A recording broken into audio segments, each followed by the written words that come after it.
오늘 말씀은 조금 어려울 수 있을 것 같습니다. 그래서 고민이 많았습니다. 이걸 어떻게 쉽게 전달할까? 그래서 나름대로 최선을 다해서 쉽게 전달을 해보도록 노력을 할 테니까 집중해서 잘 들어봐 주시기를 바랍니다. 여러분이 믿든지 안 믿든지입니다. 믿든지 말든지 여러분의 선택입니다. 그러나 성경이 가르쳐주는 이 세계는 우리가 눈에 보는 세계가 전부가 아닙니다. 이 물질 세계는 그저 껍데기일 뿐이고 하나님이 창조하신 세계 속에는 영의 세계가 있습니다. 그래 우리 모든 믿는 자들은 그 영의 세계를 바라보고 믿는 자들입니다. 근데 그거는 안 보이는 것을 믿으려고 애쓰는 게 아니라 예수님을 영접하게 되면 우리 안에 들어오신 성령 하나님께서 그 영의 세계를 보여주십니다. 그것은 어떤 분들이 주장하는 것처럼 신비적이고 과격한 것이 아닙니다. 내 마음속에서 일어나는 하나님의 평강이고 하나님의 사랑으로 확인되는 것입니다. 이 세상에는 얻을 수 없는 것이고 이 세상에선 본 적이 없는 것입니다. 그것을 맛본 사람이 신자로서 이 땅에서 삶을 살아가게 되는데 그것이 쉽지 않습니다. 왜 그런가 하면 지금 우리가 계속해서 살펴보고 있는 고린도 교회는 수많은 사람들이 그 교회 안에 들어와서 정말 열심히 하나님을 뜨겁게 찬양했고 하나님을 예배했고 전도했고 수많은 봉사들을 행했지만 그 마음속에 정말 그 영의 세계에 눈을 뜨지 못한 자들이 너무 많았기 때문에 그저 눈에 보이는 육신의 세계로서 교회를 판단하고 사람을 판단하고 교회를 운영하고 교회를 움직이려고 하는 그런 과오를 범하게 된 것입니다. 그래서 사도 바울은 이 고린도 후서 편지를 통해서 다시 한번 고린도 교인들한테 그 본질에 대해서 깨우쳐 주는데 그 본질은 바로 예수님이 말씀하셨던 것처럼 육의 세계와 영의 세계가 분명히 있다라고 하는 사실입니다. 예수님을 한밤에 니고데모라고 하는 율법학자가 찾아왔습니다. 예수여, 선생이여, 나는 당신이 뭔가 특별한 게 있다라고 느껴지는데 당신이 전하는 그 진리가 무엇인지 나한테 좀 가르쳐 주시오. 그랬더니 예수님께서 거듭나야 한다라는 You must be born again 이라는 얘기를 했습니다. 니고데모는 도무지 무슨 말인지 못 알아들었습니다. 도대체 내가 나이가 지금 70이 넘었는데 어떻게 다시 태어나라는 말이요? 내가 엄마 뱃속에 들어갔다가 다시 나오라는 말이요? 영의 세계를 보지 못하던 니고데모는 예수님의 말씀을 육의 세계로 이해하려고 했습니다. 이해가 안 가는 겁니다. 이해가 안 가는 겁니다. 이해가 안 가니까 납득이 안 되니까 설득이 안 되니까 안 믿는 겁니다. 대부분 안 믿는 사람들의 특징이 바로 이겁니다. 믿음이 들어오지 않은 상태에서 불신자들은 내가 믿으려고 애를 씁니다. 이해하려고 애를 씁니다. 그런데 여러분 이해해가지고 믿어지는 게 절대 아닙니다. 절대 아닙니다. 그냥 믿어지는 겁니다. 믿어지고 보이는 겁니다. 그래서 그 거듭남의 신비를 체험하는 겁니다. 그런데 그걸 보지 못하니까 예수님께서 그 니고데모를 안타까워하면서 육의 것은 육의 것이고 영의 것은 영의 것이야. 너는 지금 육의 것을 가지고 영의 것을 이해하려고 하니까 이해가 안 가는 거야. 안 믿어지는 거야. 그러니까 네가 뭔가 알고 있다라고 하는 니고데모는 율법학자였습니다. 성경에 능통한 사람이었습니다. 오늘날로 말하면 신학 박사였습니다. 그의 머릿속에는 성경이 완전히 꿰뚫고 있었지만 그는 성경의 말씀을 육의 것으로 이해하고 있었습니다. 정말 슬프게도 오늘날 교회 안에도 이 성경을 육의 것으로 읽는 사람들이 많습니다. 저와 같은 목회자들도 예외가 아닙니다. 심지어 신학교에 있는 교수님들도 예외가 아닙니다. 우리는 그분들을 흔히 자유주의 신학자, 자유주의 목회자라고 부릅니다. 그분들의 설교를 가만 듣고 있으면 전부 이 땅의 것들만 얘기합니다. 전부 이 땅에서 얻을 수 있는 위로, 평강, 은혜, 전부 눈에 보이는 것으로만 설명합니다.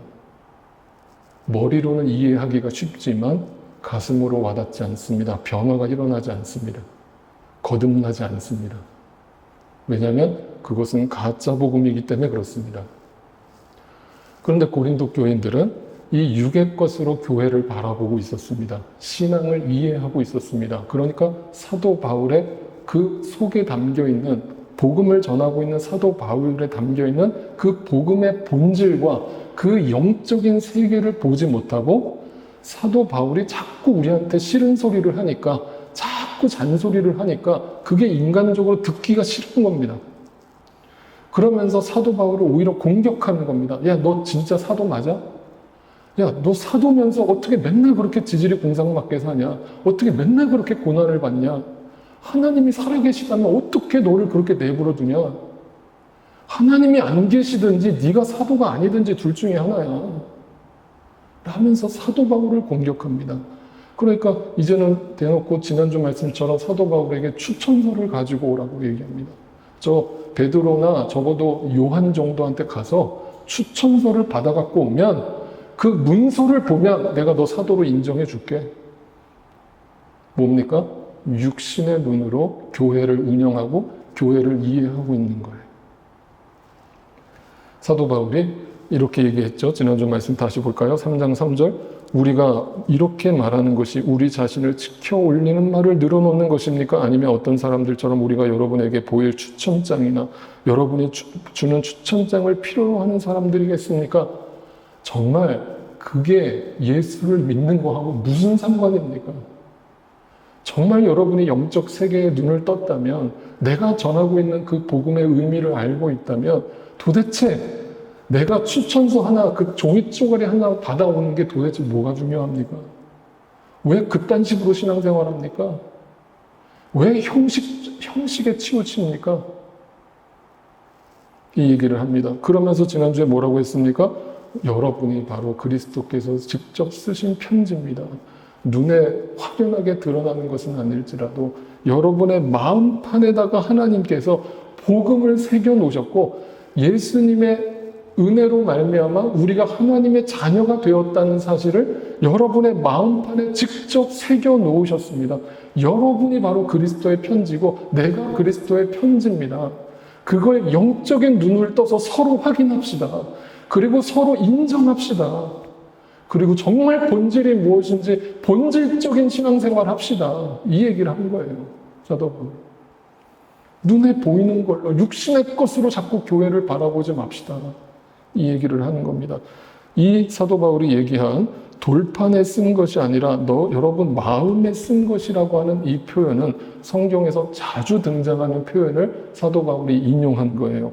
예를 들면 고린도전서에 보면 예수님이 제자들과 그 최후의 만찬을 벌이시던 때에 이렇게 말씀하셨다라고 사도 바울이 얘기하죠. 19에 잔도 이와 같이 하시고서 말씀하셨습니다. 이 잔은 내 피로 세운 무슨 언약이다? 새 언약이다. 자, 그러면 새 언약이 있다는 말은 옛 언약이 있다는 말씀이죠. 그런데 예수님이 이 땅에 오심으로 예수님이 십자가에 돌아가시는 사건이 뭐다? 새 언약이다. 그러면 그 새 언약의 의미가 뭐냐? 지금 떡과 잔을 제자들한테 나눠주면서 왜 이것이 새 언약이라고 말씀하셨는가? 네, 그게 신앙생활의 본질. 뭐예요? 십자가 사랑, 십자가 희생, 자기 부인, 날마다 주님 앞에서 죽는 것, 그 죽음을 통과할 때에만 얻어지는 영광, 부활, 이걸 바라보는 자에게만 주어지는 언약이라는. 그런데 이 새 언약이 주어졌음에도, 이미 예수님께서 그 새 언약을 십자가에서 완성하셨음에도, 우리 마음판에 새겨주셨음에도 그걸 바라보지 못하고 여전히 눈에 보이는 언약, 옛 언약에 붙들려서 신앙생활하는 사람들이 있더라는 거예요. 그게 고린도 교인들이라는 거예요. 이 새 언약이라고 하는 단어는 사도 바울이 신약 성경에서 처음 쓴 것도 아니고 예수님이 처음 말씀하신 것도 아니고 구약 성경에 이미 예레미야 선지자를 통해서 이 새 언약을 언급했어요. 예레미야 31장으로 갑니다. 그때가 오면 내가 이스라엘 가문과 유다 가문에 뭘 세워요? 새 언약을 세우겠다. 나 주의 말이다. 이것은 내가 그들의 조상의 손을 붙잡고 이집트 땅에서 데리고 나오던 때에 세운 언약. 그게 뭐예요? 그게 뭐예요? 옛 언약이죠. 옛 언약과 같아요, 달라요?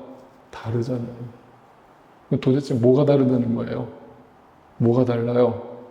그걸 계속 봅시다. 그래서 33절에 뭐라고 얘기합니까? 그러나 그 시절이 지난 뒤에 내가 이스라엘 가문과 언약을 세울 것이니 나는 나의 율법을 눈에 보이는 옛 언약을 그들의 가슴 속에 넣어주며 그들의 마음판에 새겨 기록하여 나는 그들의 하나님이 되고 그들은 나의 백성이 될 것이다. 이 말이 와닿지 않으시면 안 되는 거예요. 여러분, 이게 기독교의 시작이자 진리예요. 잘 들어보세요.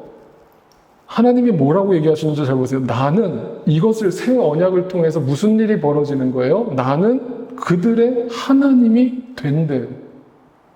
이게 뭐냐면 이 말씀 새 언약이 주어지기 전까지는 하나님은 우리에게 진짜 하나님이 될 수 없다는 뜻이에요. 이게 무슨 말인지 잘 들어보셔야 돼요. 자,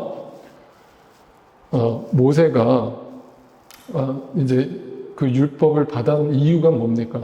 인간이 죄를 지었기 때문이죠. 그런데 그 죄를 지은 인간의 특징을 창세기에서 너무나 잘 설명하고 있는데 항상 여러분 죄된 인간의 열매를 떠올릴 때 이거 무조건 기억하세요. 창세기 3장 따라하세요. 창세기 3장 창세기 6장, 창세기 11장 요 세 장만 기억하세요. 그러면 그게 우리 죄의 열매를 여실히 보여주는 거예요. 확인합시다. 우리 죄가 뭔가 하면 선악과를 먹을 때 무슨 일이 벌어졌다고 얘기해요? 사탄이 뭐라고 유혹했어요? 그걸 먹으면 어떻게 된다? 너희 눈이 밝아져서 뭐처럼 된다? 하나님처럼 된다. 이 말은 무슨 뜻이라고 그랬어요? 우리가 올마이티 갓이 된다는 뜻이 아니라고 그랬죠? 우리가 하나님이 된다는 얘기예요. 우리가 하나님이 된다는 말이 무슨 말이에요? 하나님 더 이상 필요 없어. 뒷방 늙은이 취급한다 이거예요. 내가 필요할 때만 부르는 거예요. 요술램프 알라딘처럼. 지니인가요? 네, 지니처럼 그렇게 부른다는 거예요. 그런데 하나님이 된 거예요, 내가. 그러니까 내가 내 인생의 주인인 거예요. 아시겠어요? 그런데 옛 언약이 주어졌어요. 내가 죄인이라는 것을 깨닫게 하시기 위해서 율법이 주어졌단 말이에요. 그런데 죄된 인간들은 그 율법조차도 그걸로 자기를 잘 그럴싸하게 포장해가지고 자기가 괜찮은 척을 하고 있는 거예요. 거룩한 척을 해버리는 거예요. 하나님 앞에서 쇼를 하는 거예요. 하나님 앞에서 홀리 하면서 막 거룩하게 찬양을 부르고 난리 부르스를 치는데 그 마음속에는 우상이 가득한 거예요. 무슨 우상? 우상이 뭐라고 그랬어요? 내가 우상이라고요. 그래서 제가 지난주에 뭐라고 했어요? 자기 십자가, 자기 부인이 뭐라고 그랬어요? 내 어떤 원수 같은 그 인간이 내 십자가가 아니라고 그랬잖아요. 그죠? 내가 십자가란 말이에요. 내가 하나님 자리에 내가 앉아 있는 거예요. 여러분, 그게 죄란 말이에요. 그런데 이렇게 죄를 지은 인간이 어떤 결과를 가져오냐면 보세요. 6장, 창세기 3장, 그 다음에 창세기 6장 뭐예요? 하나님의 아들들이, 하나님의 아들들이에요. 누구예요? 믿는 자들이에요. 믿는 자들이 사람의 딸들의 뭘 봤어요? 아름다움을 봤다. 그러면 여러분 이걸 갖다가 그 사람의 딸들이 누군지 몰라도 되게 미인이었나 보다. 그러니까 정말 답답한 거예요. 이렇게 성경을 보시는 분들이 있는 거예요. 그런 뜻이 아니고 뭘 봤다는 거예요. 여기서 아름다움이 뭐예요? 선악과 보암직하고 먹음직했다고요. 눈에 보이는 이 땅의 육의 것들이 너무 탐스럽게 보이고 아름답게 보이고 그럴싸하게 보이는 거예요. 그게 본질인 줄 아는 거예요. 그게 인생의 목적인 줄 아는 거예요. 죄된 인간은 육의 세상밖에 안 보이는 거예요. 그 아름다움을 보고 거기에 환장해가지고 하나님을 떠나버리는 거예요. 이게 죄의 열매라고요. 그런데 오늘도 그 아름다움을 외형적인 아름다움으로 착각하고 자꾸 자기를 꾸민다고요. 자, 그래서 뭐라고 얘기해요? 저마다 자기들의 마음에 드는, 이게 뭐예요? 사사기, 사무엘상 우리가 계속 아침 묵상했던 거 각자 자기 소견에 오른 대로 행했다. 이유는 뭐예요? 왕이 없으므로. 눈에 보이는 왕이 없어서가 아니라 하나님을 왕으로 삼고 살아야 될 이스라엘 백성들이 왕이 되신 하나님을 잃어버림으로 각자 소견대로 아름다움을 보고 쫓아 사는 거예요. 이걸 모르는 기독 청년들이 결혼한답시고 배우자를 찾는데 뭐 스펙 따지고 뭐 키가 얼마 돼야 되고 뭐 집안 따지고 학력 따지고 이 사람 연봉이 얼마인지 확인하고 저는 그런 모습 보면 미치겠는 거예요. 도대체 왜 그게 크리스찬 청년들에게 기준이에요? 왜 그게 결혼의 조건이에요?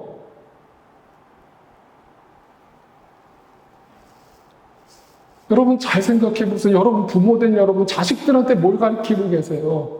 이 세상이 전부라고 가르치고 계시지 않아요? 야, 남들 하는 만큼 해라. 야, 네 옆집 친구가 아이비리그 가면 너도 아이비리그 가야지. 아이비리그 갔다는 게 잘못됐다는 게 아니에요. 그게 인생의 목적인 것처럼 가르치지 말라고요. 과연 그게 인생을 잘 사는 게 아니라고요. 나중에 그런 분들이 다 저 찾아온다고요. 목사님 인생이 공허해요. 허무해요. 제가 아이비리그 나왔는데 제가 나름대로 이 땅에서 잘 먹고 잘 사는데 마음이 공허해요. 허무해요. 어떻게 해야 될까요? 이제라도 와서 다행이다. 그래요. 이제라도 와서 다행이다. 와서 좀 이 말씀 좀 들어라. 라고 저는 얘기할 밖에 없어요. 그리고 또 아까 뭐라 그랬어요? 11장, 창세기 11장 뭐예요? 그들은 또 말하였다. 바벨탑. 뭐라고 해요? 우리의 이름을 날리고 온 땅 위에 흩어지지 않게 하자. 이게 죄를 지은 인간들이 하는 짓이라고요. We are the world.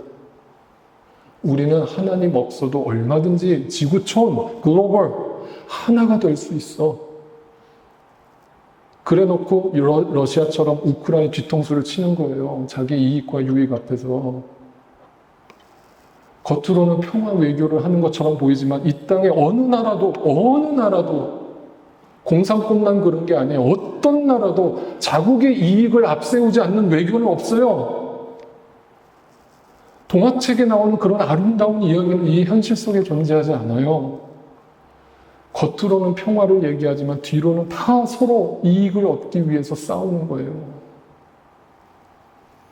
목적이 뭐예요? 우리의 이름을 날리고 명예롭고 우리가 이렇게 하나 되어서 이 땅을 행복하게 만들 수 있다. 우리의 이름을 날리고 온 땅에 흩어지지 않게 하자. 하나님 없어도 돼. 우리 얼마든지 이 땅에서 아름답고 행복하게 살 수 있어를 얘기하는 거예요. 이게 우상이에요. 이게 우리 마음속에 아주 깊이 자리 잡고 있는 우상이에요. 결정적인 순간에 내 이익을 앞세우고 하나님 말씀 귓전으로 듣지도 않고 무시해버리는 거예요. 이런 모든 영적인 얘기를 할 때 니고데모 같은 율법학자들도 도무지 무슨 말인지 못 알아듣는 거예요. 그래서 예수님한테 이렇게 얘기한 거예요. 예수님, 그게 도대체 무슨 말을 하시는 겁니까? 나는 태어나서 그런 얘기 처음 들었습니다. 아니, 세상에 눈에 보이는 어려운 사람들 도와주고 그 사람들 구제해주고 이렇게 살면 잘 사는 것이지 뭐 영적인 뭐 거듭남이 있고 영적 세계가 있다라고 말씀하십니까? 그런 말도 안 되는 얘기를 들을 사람이 어디에 있습니까? 예수님께서 대답하신 거예요. 이 어리석은 인간아, 이 어리석은 인간아, 이 무지한 인간아, 너는 이스라엘의 선생이면서 오늘날로 얘기하면 목회자면서 신학 박사면서 너희는 이거 영적인 세계를 보지 못하느냐? 육의 것에 여전히 붙들려 있느냐?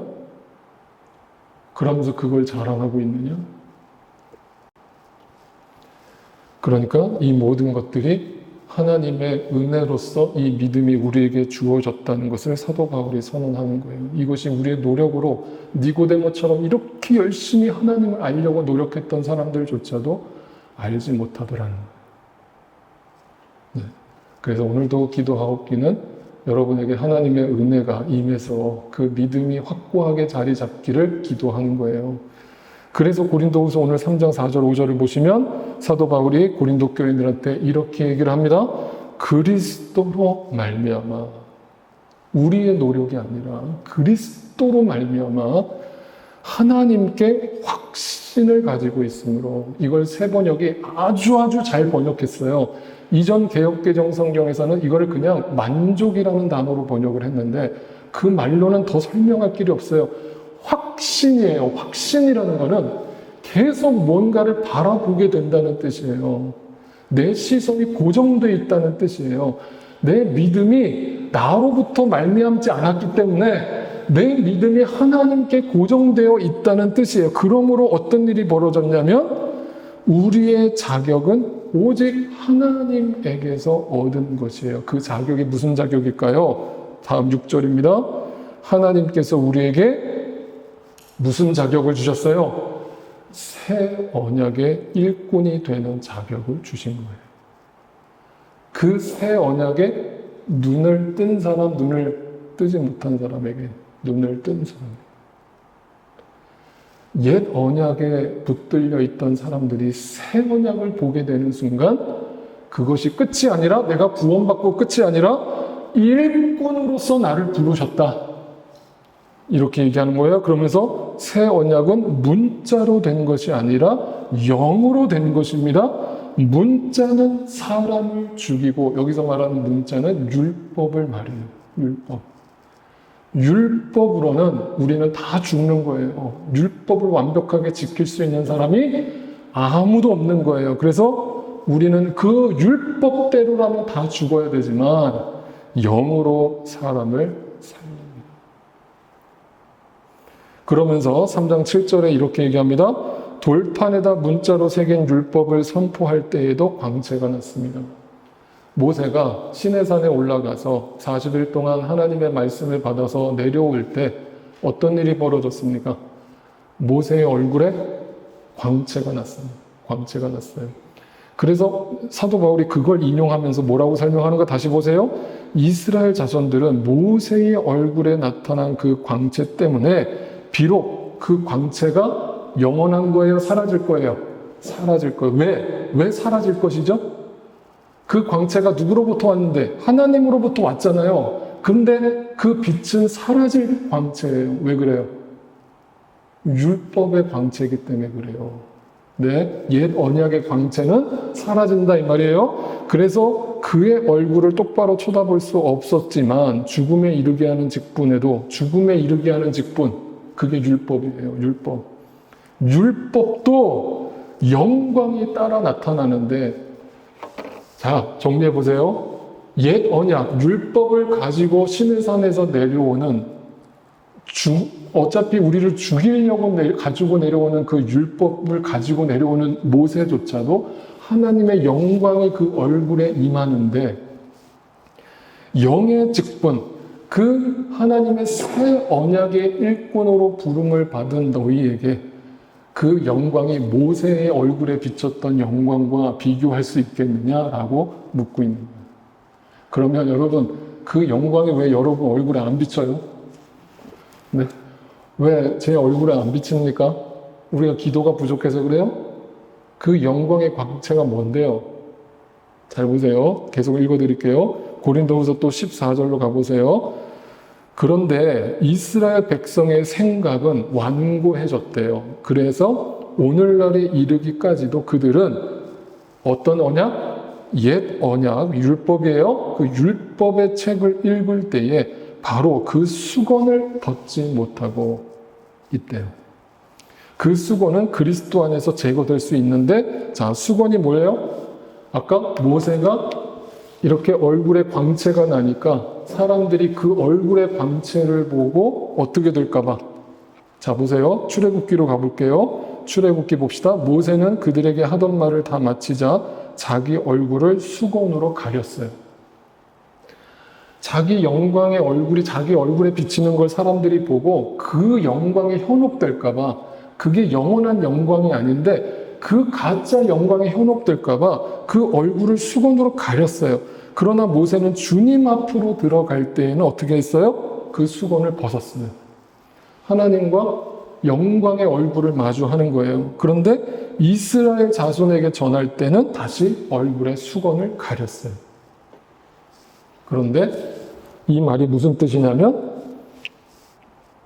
이 수건이라고 하는 말이 무슨 뜻이냐면 결국은 그 이유를 오늘 고린도후서 3장 13절에서 사도 바울이 이렇게 설명해 줍니다. 보세요. 우리는 모세가 이스라엘 자손들에게 장차 없어질 것의 결국을 주목하게 하지 못하게 하려고 수건을 그 얼굴에 쓴 것과 같이 한다, 안 한다? 한다, 안 한다? 안 한다. 더 이상 필요 없다. 자, 그러면 이게 도대체 무슨 말인가를 이해를 해보자는 말이에요.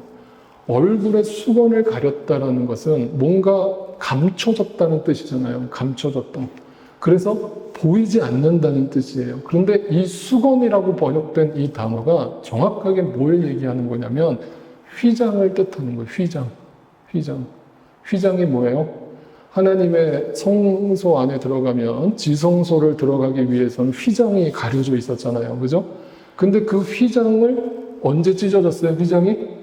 예수님이 십자가에서 돌아가시던 순간에 아래에서부터 위로 찢어졌어요? 위에서부터 아래로 찢어졌어요? 네, 위에서부터. 이게 왜 중요해요?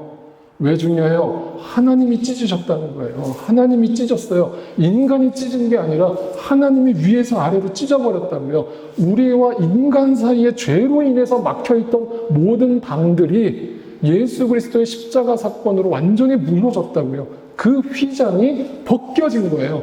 그게 뭐예요? 새 언약인 거예요. 새 언약.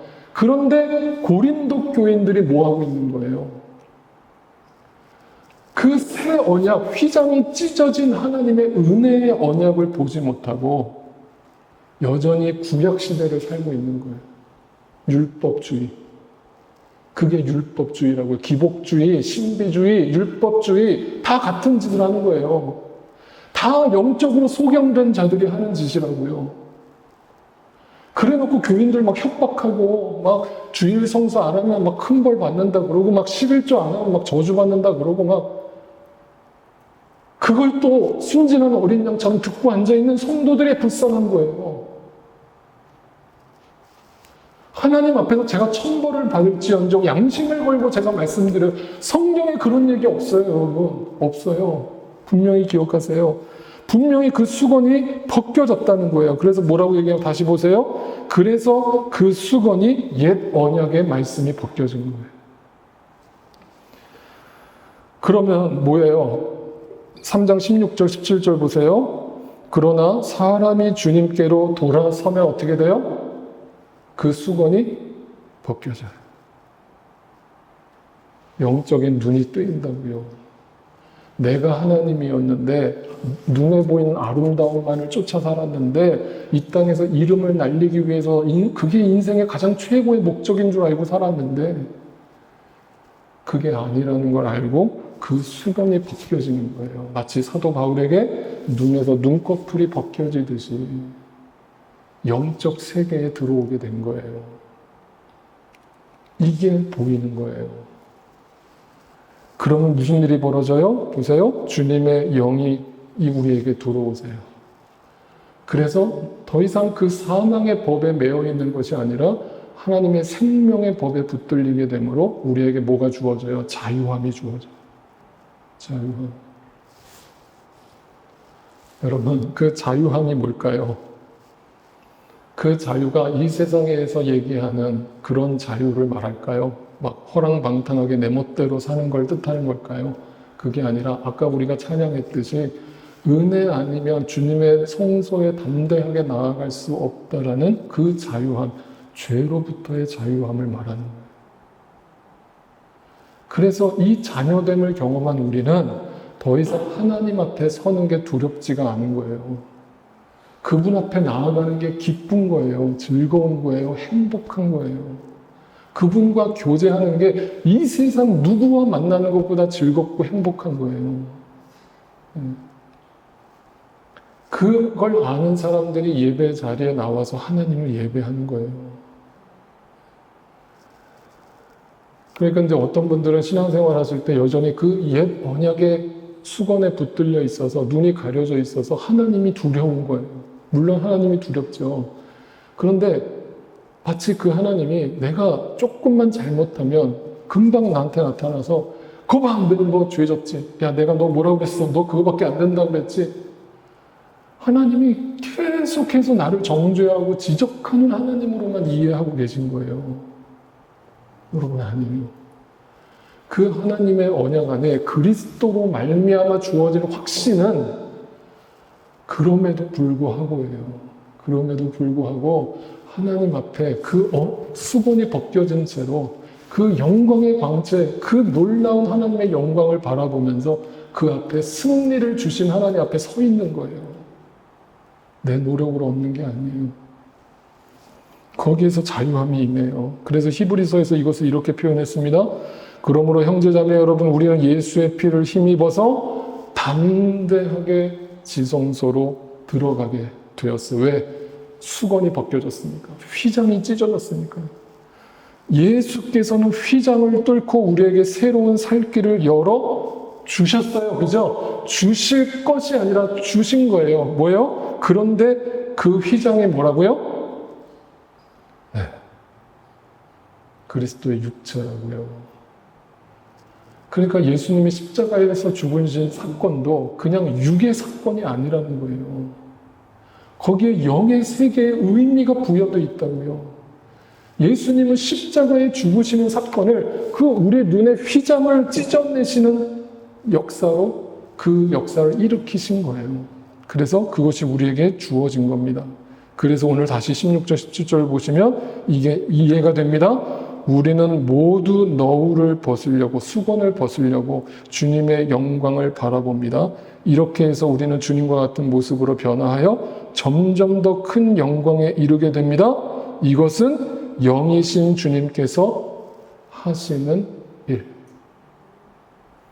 이걸 하시는 일을 경험하는 사람들을 새 언약의 일꾼. 이 진리를 알고 이 수건이 벗겨져서 이 복음을 위해 내 남은 인생을 아낌없이 쓰겠다라고 헌신하는 사람들, 그 사람들이 교인이고 그 사람들이 크리스찬이고 그 사람들이 교회라는 거예요. 네. 이겁니다. 그런데 중요한 게 있어요. 지난주 제가 아침 묵상에서도 말씀 나눴지만 점점이라고 하는 단어를 보세요. 이 영광이 하루아침에 내 앞에서 갑자기 눈부시게 나타나는 게 아니에요. 그 십자가의 좁은 길을 가는 동안에 너무너무 고통스러워서 때로는 도망가고 싶고 때로는 포기하고 싶고 때로는 주저앉아 버리고 싶은데 내 안에 보여진 그 영광의 빛이 있기 때문에 포기할 수 없게 되는 거예요. 내가 노력해서 가는 게 아니고. 아시겠어요? 그래서 가는 거예요. 이 힘을 얻어서 가는 거예요. 그래서 점점 더 그 영광을 향해 나아가는데 그 가는 길은 좁은 길이에요. 십자가의 길이에요. 아무도 가려 하지 않는 길이에요. 죽는 길이에요. 나를 포기하는 길이에요.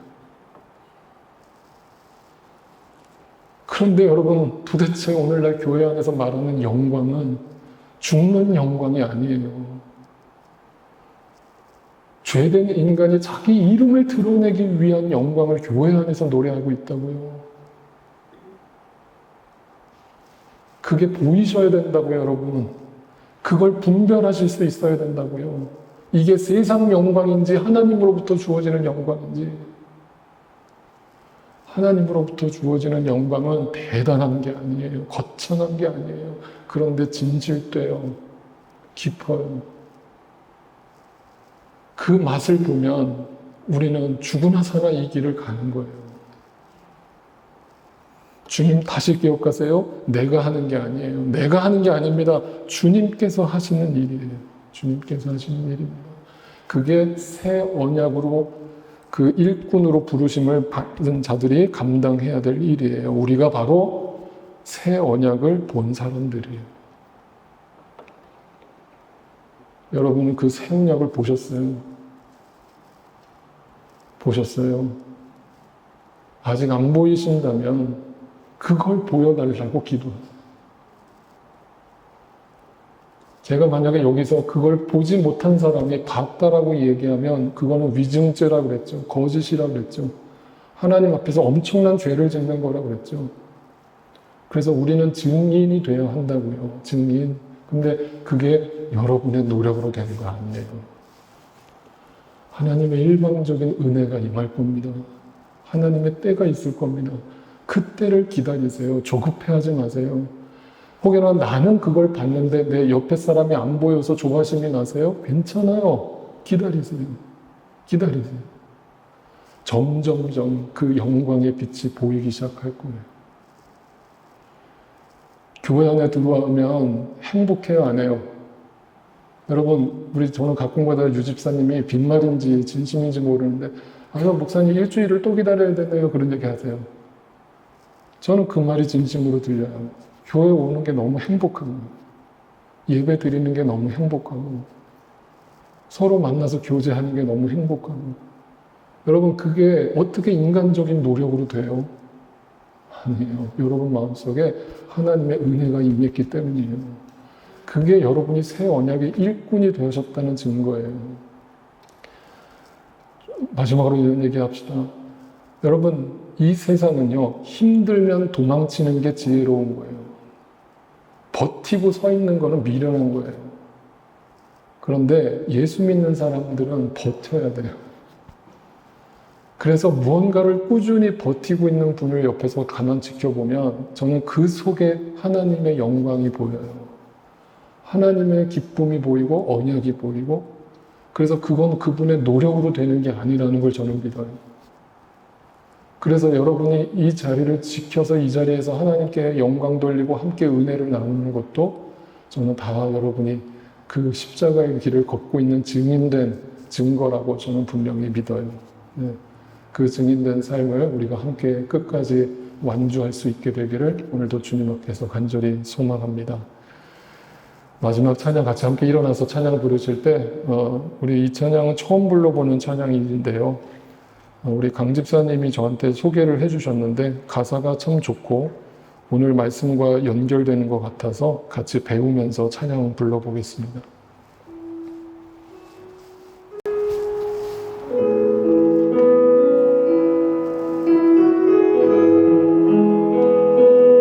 가사를 생각하면서 보세요. 내 삶은 지금 안개와 같아요. 근데 주님이 보여요. 안개 속에서 주님을 보내 아무도 없을 것 같던 그곳에서 손 내미셔서 나를 붙드네 길 잃고 쓰러져가던 그곳에서 다시 한번 안개 속에서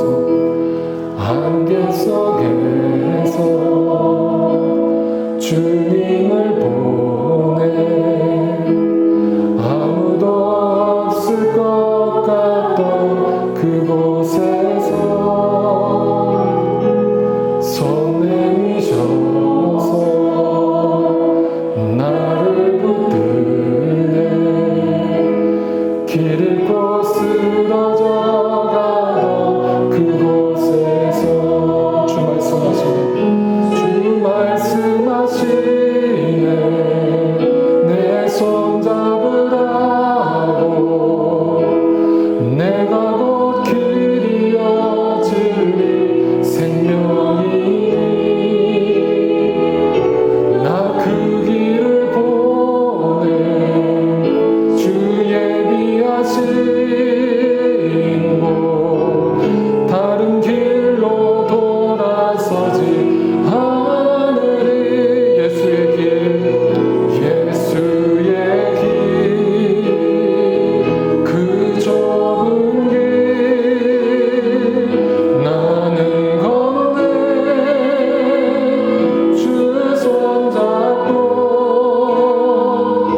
하게 하사